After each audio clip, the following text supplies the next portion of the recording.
apa sih hikmah dari penyakit taun? Karena tidaklah sebuah azab yang Allah berikan kepada kita, pasti terkandung di situ hikmah. Apa sih hikmah dari taun, virus corona, dan azab-azab yang lain yang Allah berikan kepada kita?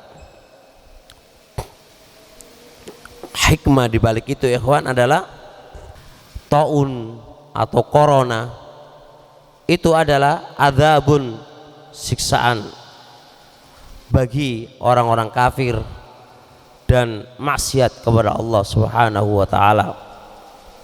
Dan corona ini juga sebagai rahmatan li ibadillah, kasih sayangnya Allah kepada hamba-hamba Allah yang mukminin. Kok bisa corona atau taun itu rahmatan li ibadihil mukminin? Karena dengan taun ini dan corona ini Allah Subhanahu wa taala yamhu bihi khotoyahum wa yarfa'u bihi darajatihim.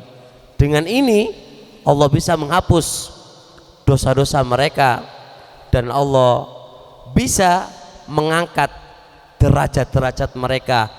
Bahkan ini bisa jadi salah satu sebab hamba itu kembali kepada Allah Subhanahu wa taala, dan salah satu sebab kita bisa memperbaiki diri kita, dan salah satu sebab juga kita bisa memperbanyak amal-amal soleh dan menjauhi kemaksiatan kepada Allah Subhanahu wa taala.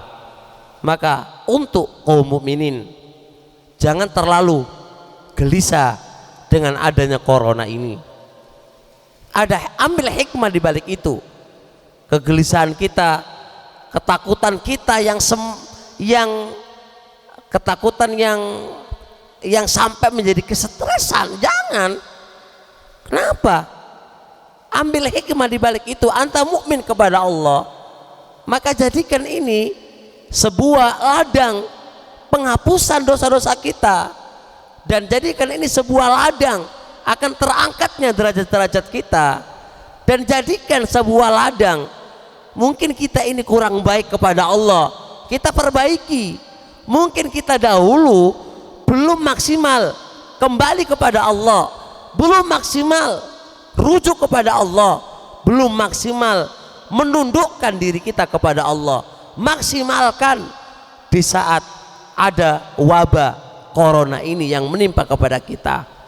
Maka kita ambil hikmah di balik itu. Kalau kita bikin stres, waduh gimana, justru nggak berefek apa-apa, malahan justru malah bencana bagi kamu. Anda orang mukmin, bukan orang kafir. Anda orang yang soleh, bukan orang maksiat kepada Allah Subhanahu wa ta'ala. Oleh karenanya datang sebuah hadis,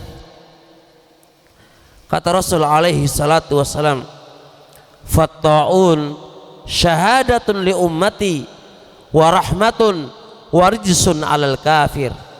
Penyakit taun adalah syahadatun li ummati, adalah bisa menjadikan mati syahid bagi umatnya Rasulullah sallallahu alaihi wa alihi wasallam, dan rahmatun, kasih sayangnya Allah kepada umatnya, warijsun, dan siksaan dan azab alal kafir, kepada orang kafir.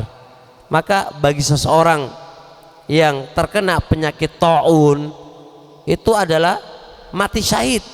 Maka ini sebuah kabar gembira. Kita seharusnya tidak merasa bersedih, menangis atau apa.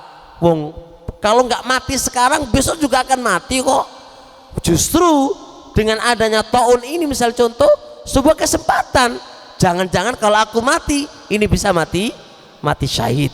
Kalau corona itu adalah taun. Kalau kita kemarin katakan tidak taun, ya nggak bisa kita katakan mati syahid. Karena apa? Karena corona, kita nggak bisa katakan itu, karena corona pendapat yang paling kuat adalah wabah, bukan taun. Berarti orang yang terkena ini kita nggak bisa katakan itu mati syahid, karena mati syahid itu masalah ghaibiyah yang tahu hanya Allah dan Rasulnya. Nggak bisa main kias, nggak bisa main kias, nggak bisa dikiaskan, itu nggak bisa. Masalah ghaibiyah nggak masuk kias. Dalam ilmu usul ma'ruf itu masalah ghaibiyah lam tuqal illa, tuh nggak bisa diketahui ilahnya, itu nggak bisa dikiaskan. Yang kita pahami yang ada dalam hadis, taun adalah taun. Adapun corona, pendapat yang paling kuat wallahu taala alam, bukan namanya taun tapi itu wabah. Tapi kita bisa ambil faedah, walaupun begitu corona bukan taun yang tidak bisa menyebabkan orang yang terkena adalah mati syahid, masih tetap Anda mendapatkan hikmah di balik itu berupa rahmatun li ibadihi, bentuk kasih sayangnya Allah kepada hamba-hambanya. Dan kasih sayangnya Allah banyak tadi yang saya sebutkan. Apa kesannya tadi? Allah akan apa?